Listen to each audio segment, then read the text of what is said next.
أعوذ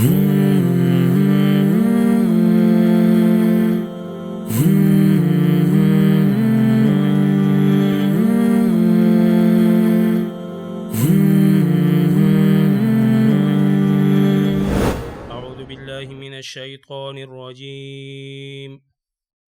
اهدنا الصراط المستقيم صراط الذين أنعمت عليهم غير المغضوب عليهم ولا الضالين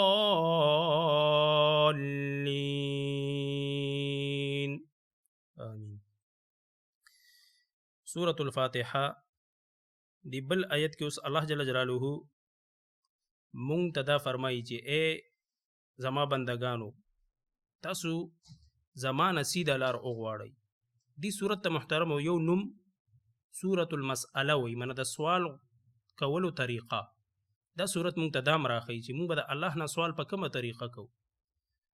لکه دنیا کې تاسو وګورئ محترمو، دا فقیران چې د یو بل نه سوال کوي، نو اول څه کوي، د یو سړي در کور له ورشي، دربار یا د هغه ځای له ورشي، او اول د هغه ښه ډېر تعریفونه وکړي، بیا ورته خپله عاجزي وړاندې کړي چې یاره غریب یم، مسکین یم، کور کې اوړه نشته، چینی نشته، غربت دی، بیماري ده، او بیا ترې سوال کوي چې یاره لږ مدد را سره وکړه.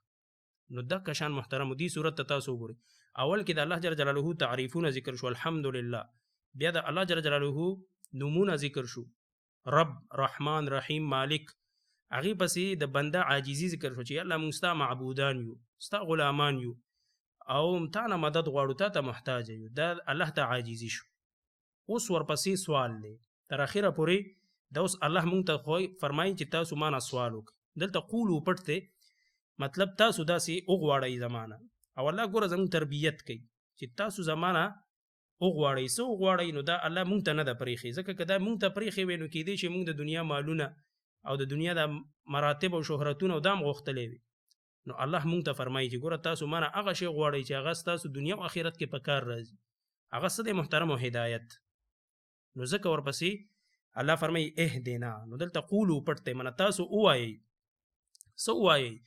اهدې هدایت وکړه، لار وښایه یا الله نا مونږ ته. اهدې هدایت وکړه، وښایه نا مونږ ته الصراط داسې لار المستقیمه چې سیده او برابره ده. صراط مستقیم مونږ ته وښایه یا الله. صراط لارې ته وایي، مستقیم سیده. نو ګوره مونږ الله نه غواړو چې یا الله مونږ ته سیده لار وښایه. دلته بعضې خلک دا سوال کوي چې مونږ خو مسلمانان یو او مسلمانان خو په سیده لار باندې روان یو، نو څنګه مونږ د مانځه کې هر رکعت کې وایو چې یا الله مونږ ته سیده لار وښایه؟ نو د هغې جواب دا دی محترمو چې هدایت دا یو ډېر وسیع لفظ دی. هدایت ټیک ته یو دې ته وایي چې یو سړی کافري او اسلام ته الله داخل کی، دا هم هدایت دی. دا خو هغه اوله مرتبه ده. اوس دننه اسلام کې محترمو هدایت دا دی، دې هدایت ته ګوره مونږ ټول محتاج یو چې یو عمل مونږ ته متوجه شي او دغه عمل توفیق مونږ ته میلو شي. دا اصل کې هدایت دی. مثال به ورکو چې یو سړی مسجد ته داخلیږي او دې په دې وخت کې د مسجد ته د داخلېدلو دعا ووایي، دا ورته یاد شي، نو دا انسان ته هدایت وشو. مسجد ته د داخلېږي کومه دعا به وي؟ نو بسم الله الصلاة والسلام على رسول الله اللهم افتح لي ابواب رحمتك.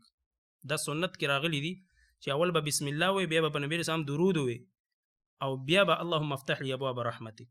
نو اوس که تا ته دا درې وړه خبرې په دغه وخت کې در یادې شو چې کله مسجد ته ننوځي، بسم الله دې وویله، درود دې په نبي علیه السلام وویلو، او بیا دې دا دعا وویله، نو تا ته اوس هدایت وشو.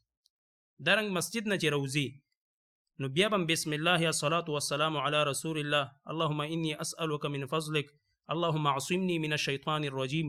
دا په احادیثو کې دا دعا راغلی. نو دا چې د راوتو په وخت کې تا وویلي نو تا ته هدایت میلو شو. او کنه یو امر تا ته، یو حکم د الله متوجه دی او ته هغه وخت کې هغه کار دی اونه کو، نو تا ته هدایت ونه شو. یو ګناه ده، د هغې نه بچ کېدل تا دپاره ضروري دي، او ته په هغه وخت کې د هغه ګناه نه د ځان بچ کو، نو تا ته هدایت وشو.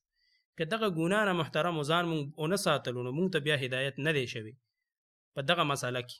نو داسې دي جزئي مسایلو کې خو مونږ روزانه الله ته محتاج یو، صراط مستقیم ته محتاج یو. نو ځکه دلته مونږ بار بار دا دعا د الله نه غواړو چې یا الله مونږ ته هدایت وکړي، مونږ ته سیده لار وښیي. نو ګوره دا موږ مانځه کې غواړو او په دې خفګان نه دی پکار محترمو. بعضې ملګرو ته بعضې ملګري وایي یاره الله دې تا ته هدایت وکړي، نو هغه پې لږ خفه شي چې یاره ولې زه چېرته ګمراه یم. نه محترم په دې به نه خفه کېږو، ځکه دا خو موږ الله نه هر رکعت کې غواړو، روزانه څو ځل غواړو چې اهدنا یا الله موږ ته هدایت وکړي. نو دا خو ډېره ښه خبره ده چې څوک تا ته ووایي چې الله دې تا ته هدایت وکړي. قرآن کې الله ذکر کړی دی چې اتقوا الله، تاسو د الله نه ویریږئ. اوس که یو ملګری بل ته وایي چې اتق الله، د الله نه ویریږه، پې خفه شي ولې وایي موږ درته څه کافر ښکارو، موږ د الله نه نه یریږو. نه محترمو، په کار دا ده که تا ته څوک ووایي چې اتق الله، د الله نه ویریږه، خوشحاله شه. سلفو به وایي چې دا ټکې واورېدو چا نه چې اتق الله، نو هغوی به پر رپېدلو شو، رپا به پرې راغو، رپېدل به پرې راغو. نو په دې خفګان نه دی په کار که یو ملګری ما ته ووایي چې الله دې تا ته هدایت وکړي او د الله نه ویریږه، نو دا خو ډېره ښه خبره یې وکړه، په دې باندې خفګان نه دی په کار. نو ګوره موږ به هدایت د الله نه غواړو. نو الله فرمایي اهدي، تاسو داسې دعا وغواړئ، اهدي هدایت وکړه یا الله نا مونږ ته الصراط د داسې لارې المستقیمه چې هغه سیده او برابره ده. او سیده او برابره لار هغه څه شی دی محترم؟ ورپسې آیت کې الله ذکر کوي، ځکه صراط مستقیم باندې تلل د دې هر سړی دعوه کوي. یهود هم وایي چې موږ په صراط مستقیم یو، په سیده لارو. نصوارام وایي، مسلمانانو کې هم ډېرې ډلې دي، هر یو وایي چې زه په سیده لار یم. خو سیده لار محترمو څه ته وایي؟ اسانه خبره دا ده چې قرآن کریم او صحیح احادیث د نبی صلی الله علیه وسلم او صحابه کرامو چې په دې څنګه عمل کړی دی، دا سیده لار ده. نو ورپسې آیت کې انشاءالله هغه ذکر کیږي چې سیده لار څه ته وایي او دا سیده لار د چا ده. دنیا کې هر سړی دعوې کوي، خو الله ذکر کړی دی چې سیده لار زما د صحابه ده، بس صحابه کرامو پسې چې روان شي او د یهودو نصواراو د لارې نه ځان دې وساتلو، دا سیده لار ده. صحابه په ستله په قرآن باندې عمل کولو او په صحیح احادیثو. هغه انشاءالله بیا سباني درس کې وایو. سبحانك اللهم وبحمدك اشهد ان لا اله الا انت استغفرك واتوب.